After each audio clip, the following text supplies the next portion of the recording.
Ano nga ba ang pinagmulan ng giyera sa Europe o ang tinatawag na Ukraine War? Napakadami pa ding mga Pilipino dito sa ating bansa na di alam ang totoong pinagmulan ng digmaang ito at kung bakit nga ba ito naganap. Kaya naman ay minabuti kong magsiyasat at lumikom ng mga impormasyon na tumutukoy sa pinagmulan ng digmaang ito sa pagitan ng bansang Ukraine at ng Russia.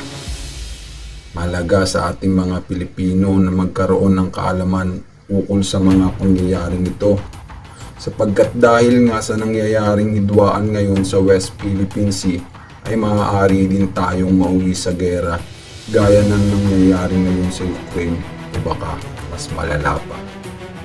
Sa aking pagsisiyasat ay aking natuklasan na napakalawak na pala ng hidwaang ito sa pagitan ng Ukraine at ng Russia.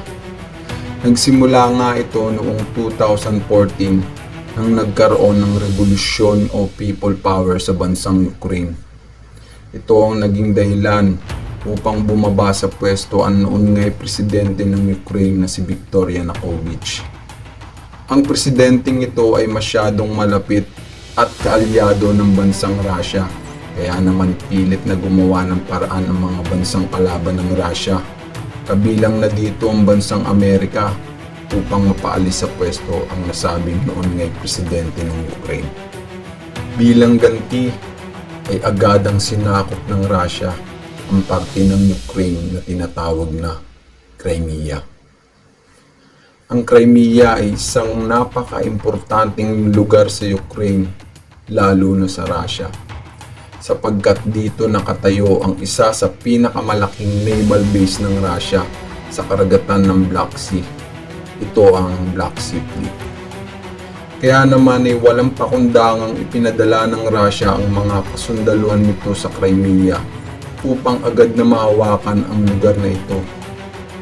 Dahilan ng Russia na ang pagpapatalsik sa noon ngay leader ng Ukraine na kaalyado ng Russia ay planado at pinondohan ng bansang Amerika. Tinukoy ng Russia na ang mismong taong nagsagawa nito ay isang mataas na opisyal ng Amerika, si Victoria Nuland. Ayon nga sa Russia ay siya daw umano ang nag-ayos at nagpondo ng pag-aalsa na ginawa ng mga Ukrainian upang mapabagsak ang kasalukuyang gobyerno ng bansang Ukraine. At matapos nga nasakupin ng mga sundalo ng Russia ang Crimea, ay nagsagawa na ito ng eleksyon sa lugar.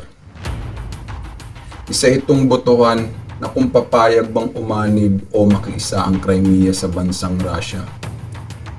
Gayon ngayon nagsimula ang botohan at halos lahat ng nakatira sa Crimea ay bumoto na umanib sa Russia. Dahil nga karamihan naman ng mga taong naninirahan dito ay kundi man half Russian, Russian talaga. At hindi pa nga dito nagtapos, sapagkat may parte pa ng Ukraine na gusto ding umanib sa bansang Russia at ito ay ang rehiyon ng Donbas.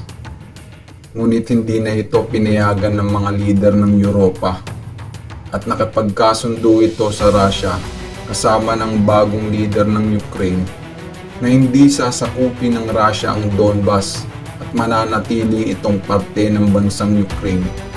Kapalit ay hahayaan ng Ukraine na maging malapit ang Donbas sa Russia.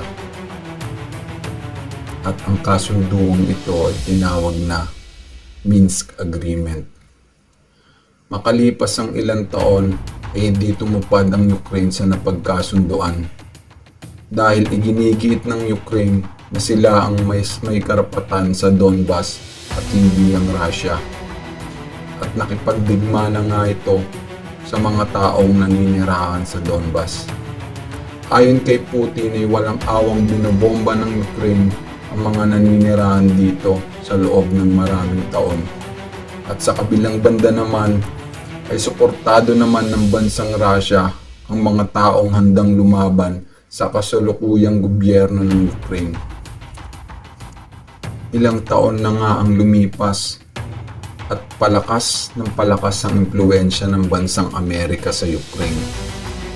Hanggang dumating na nga sa point na gusto nang isali ng Amerika ang bansang Ukraine sa kanilang military group na tinatawag na NATO.